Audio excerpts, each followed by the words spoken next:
All right, everybody, welcome back. And if you are at home right now trying to throw your Thanksgiving dinner together, you're stressed out. It's Thanksgiving, right? Yes, it is. And there's a lot to think about. So we're so happy we have Mandy Landefeld. She's a lifestyle expert from Atlanta. She has some great tips for us today of how to just handle all the chaos. Well, you know, today's stressful enough. You've been cooking like crazy and you have tried to plan the perfect menu, and you need to kind of let go of some of that stress, because that's what we do at Sumptuous Living, is how to have it all and not lose your mind in the process. And so not losing your mind is key. Well, not losing your mind, but also making it fabulous. Yeah. I mean, you have some of the best tips. And I want to start with setting the table, because that's something a lot of us are thinking about.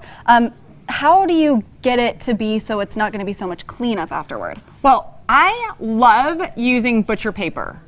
Oh. Instead of having all these linens that you have to press and iron, that's just one more thing to have to do. And it's, you know, let's do something a little bit more rustic and modern.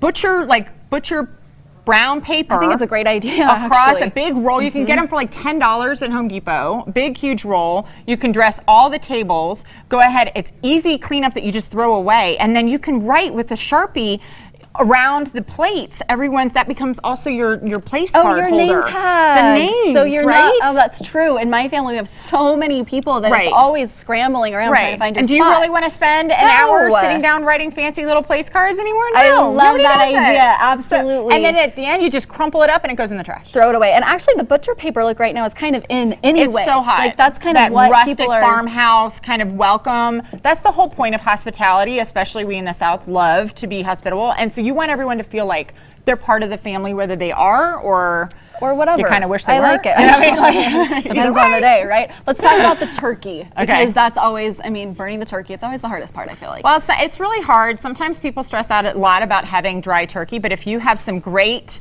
quality, good quality chicken stock hot on your pot, ready to go, it will rehydrate your mashed potatoes. It'll rehydrate so you can make your mashed potatoes way in advance. So you're just throwing it into whatever needs a little more moisture, a little oomph, a little like savory goodness. And how are you using it on your turkey though? You're just going to literally brush it with a baster. Oh. Yeah, easy so enough. Fantastic. I really love that. You also say that during this process you need to think ahead for tomorrow, the next day, or maybe even all the way up till Christmas. How are we using those leftovers? The leftovers are key. We want to be able to have a beautiful turkey and brie and cranberry sauce, grilled cheese. My daughter is like obsessed with grilled cheese. So there's always fun ways to use it, but you can also put them in the freezer and think about it later. Well, I love that. And how long will it last? I mean, you said months. Maybe up to Christmas, but months. It's fine. You can make a beautiful frittata with your leftover turkey for Christmas morning. Gosh, I didn't You're all realize set it to would go. Last that long. I love that. One of the things that you were saying earlier is to have a basket handy, even like a laundry basket. Laundry baskets are your best friend when you are entertaining. Any party, no matter what, just go ahead and any loosey-goosey things left around the house, all that little clutter, the things, because the key to, no one's looking at your baseboards. They care if your counters are cleaned off, if the house looks kind of spruced up. Just wander around with the laundry basket and put all that crap in your Does that stress you out? You'll deal with it later. I feel like it does stress me to be like, all right, get in there, get in there. But then you say out of sight, out of mind. Yeah, and then don't lose your mind. Just breathe.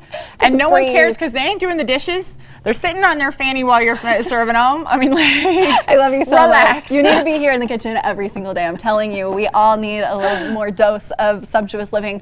We have to talk about this drink because it's beautiful fabulous. Mocktail. And you say you should always just have a little mocktail or drink handy for people to have. People love beautiful drinks. We've got a grapefruit juice and fresh grapefruit juice, sparkling lime, and a thyme basil simple syrup in here, and dressed it with a gorgeous sugared rim in a martini glass. Fabulous. There's a little heat in the sugar rim. I've always wondered how you get that trim with the sugar. Do you have to put something on the glass before? You dip your glass in your mocktail and then dip it into the sugar rim. Oh, that's how it sticks. Yep. I like it. And so your yummy, last one is you just say, don't stress. Just enjoy your day. It's okay. No one's going to need therapy. It's all good. Some of your family might need therapy, but no one's going to need therapy about your day. Not today, doing it. It's Thanksgiving. Happy Thanksgiving. Happy it's all and grateful, and we're grateful for you. Thank you for having me. I appreciate it. Thank you so much, Mandy. We're going to post all of her information on sumptuousliving.net on our website as well. All the details there on your screen. Happy Thanksgiving, and we will be back with more Good Things Utah after this. Bye.